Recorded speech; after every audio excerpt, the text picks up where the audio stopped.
Everyone's favorite nuclear waste disposal technician is back in court. Back in court for being a luggage thief. We heard about this at the end of last year, I do believe, where a couple of different pieces of luggage from Minneapolis and from Las Vegas managed to go missing. But there's another hitch in this situation because apparently Sam Brinton, and a big shock on this one, somebody who concoct such elaborate lies in order to keep their whole thievery scheme up and running, has a bit of a past as well. Big shock on this one. Female fashion designer alleges Sam Brinton wore her clothing that disappeared from the airport in 2018.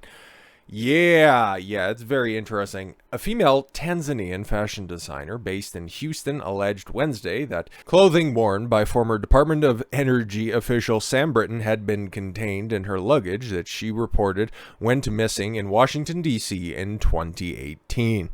Asya Khamsin, who has designed and handmade her own clothing line for years, said she recently saw a report that Brinton had been charged with stealing multiple pieces of luggage across the country and noted that the former official appeared to be wearing her clothes in several photos.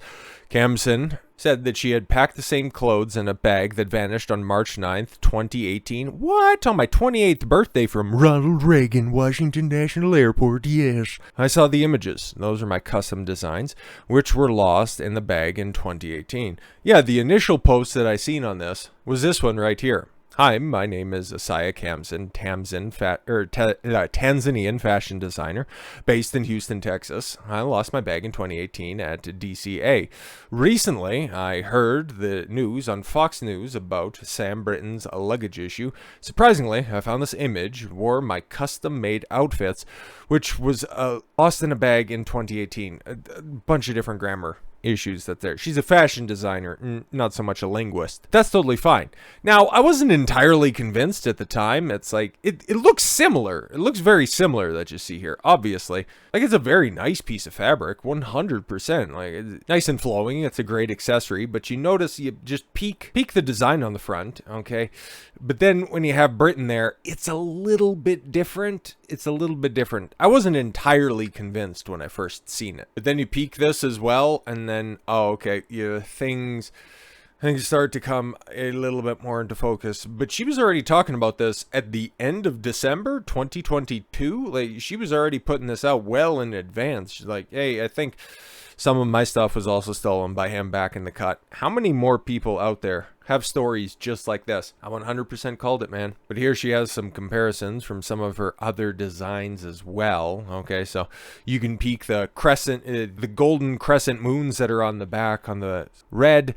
And then, oh yeah, that seems, okay, again, it might be a little bit different, maybe some alterations and such, but that pattern, man, that's pretty distinct. And we got something close to begin with, and then you got that as well. It's a little bit more. And then, yeah, you got that, seeing that it could be a shawl as well. It's got to be something that's there, man. And then what really sealed it for me? Well, these three tweets right there.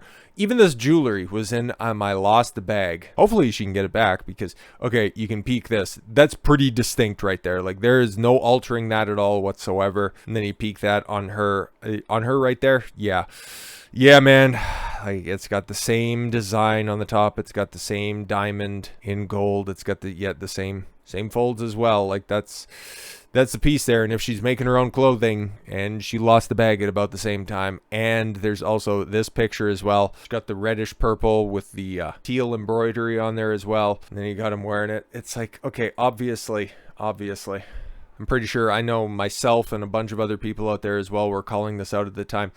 He would go, Sam Brinton this is, he would go to the baggage claim. He would just steal a piece of luggage. But part of the kink was to play it out in public. Some people were catching shit for that criticism. Oh, listen, he's a thief, but he's not a degenerate. And then you see stuff like this, and it's like you picked unique handmade pieces like that. You're wearing it in public. You're being photographed. You're going to special events wearing it.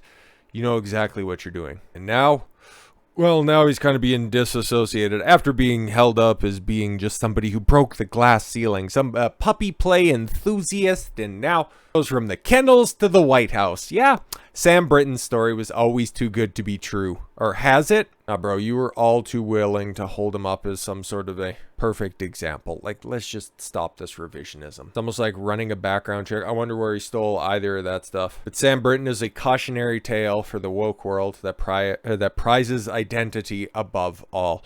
Exactly. Ticked all the right boxes. Non-binary cross-dresser. Oh my God, we got it. We got it. Because that's all that administration cares about. The Biden administration, every single time that there's a press conference that they send up the gay black lady, it just visually reinforces it. And then you hear what she's talking about, especially the one that sticks out in my mind, and probably always will, was the Brittany Griner situation. The fact that they traded a fucking arms dealer, for an irrelevant pothead. Like, what are we doing here? Oh, because she represents the best of America. Somebody who kneeled for the national anthem, somebody who walked out on the playing of the national anthem, represents the best of America. It's all about identity politics with these fucking weirdos, dude. Last June, Sam Brinton, who identifies as non-binary and wears dresses and stilettos, was tapped as the Department of Energy to be a Deputy Assistant Secretary for Spent Fuel and Waste Disposition. Nuclear waste jockey. Touted as historic, Britain being the first gender-fluid person in federal leadership. However, within months, the hire backfired, causing a self-inflicted toxic spill all over the department and the Biden administration.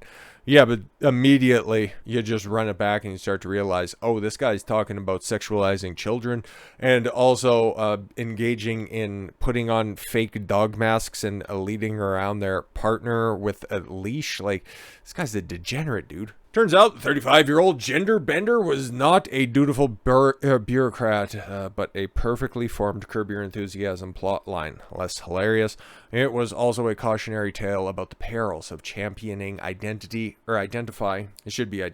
over anything else. Because among their many quirks, it would seem that Britain also steals suitcases.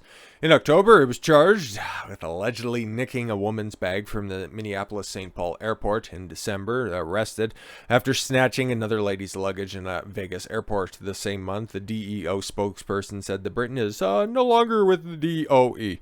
Didn't quite have the same pomp and circumstance for the firing that they did for the hiring. Weird.